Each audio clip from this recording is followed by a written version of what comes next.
Thank you, Mr. Chairman, and thank the committee for allowing me to sit here today. Ms. Lamb, I am a former law enforcement officer, as I know you've stated you are. So I'm going to go along that line, as my colleague is a prosecutor. We tend to listen very intently and are trained to do so. So I believe you'll understand some of the questions I'm going to ask you. And yes or no is fairly easy on some of them. Like Mr. Burton asked you, was it your sole discretion to deny the extra manpower? Yes or no?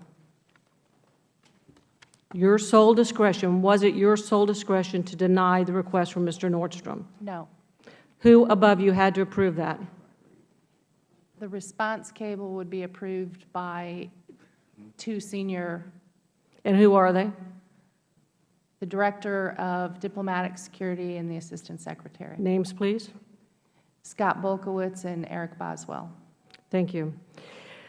Now, as a former law enforcement officer, I recognize there are certain dates that law enforcement across our great nation prepare for, because we believe they are significant to certain groups, one of which is September 11th, and it is significant to which group, Ms. Lamb?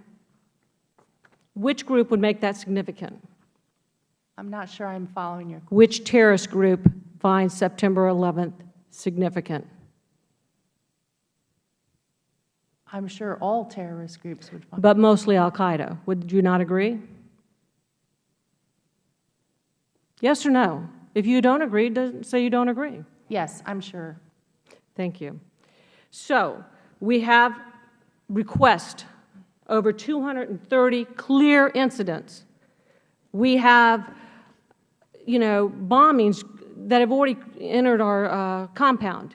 Yet, multiple requests, over 230 clear incidents, violence erupting everywhere around, and you and your agency deny the security personnel that they have requested.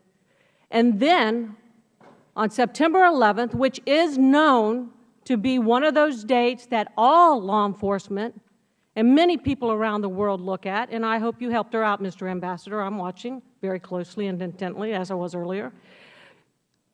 Why is it that after all of that, that we have our ambassador to the UN go to the talk shows on the Sunday afterwards, and many other people from your agency, even here today, that say, well, with the information that we had, why is it that they said it was a film when everything, all my law enforcement and training taught me, that it was pointing quite differently? Can you answer me, did you believe,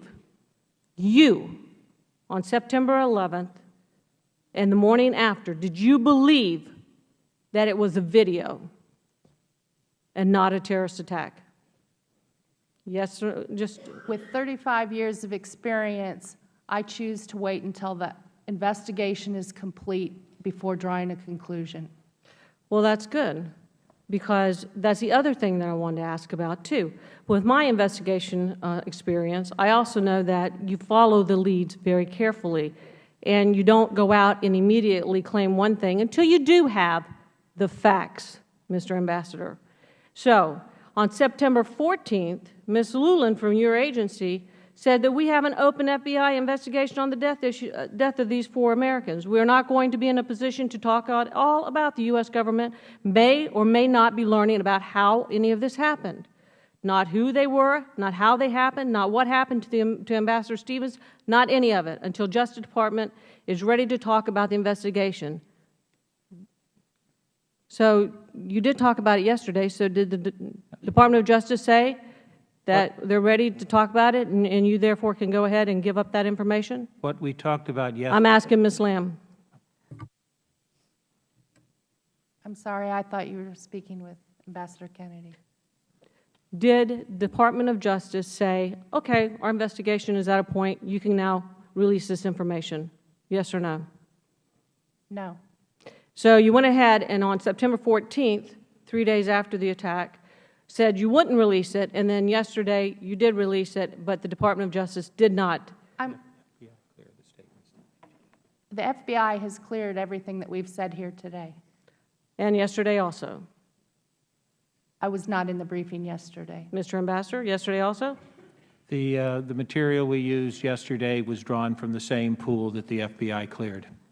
The Department of Justice said it's okay to release that information. We presented in a closed session to the Congress. Is the gentlelady referring to the press avail? I am, Mr. I Chair. think it's your press conference in which you sort of stated a lot of things categorically for, I guess, everybody except Fox. I think the distinction, I think the distinction I would draw, Congresswoman, is that there is a difference between the investigation to determine who the perpetrators were and a rendition of the facts that we now know ran out. So there's a timeline, and then there is the cause. And that is the distinction I humbly am making. But your spokesperson said you would not, who they are, who they were, not how they happened, not what happened to the ambassador, not any of it, until Justice Department is ready to talk. Is the Justice Department ready to talk on this? The Justice Department is certainly not ready to talk about So the then- first two of the The gentlelady's time has expired.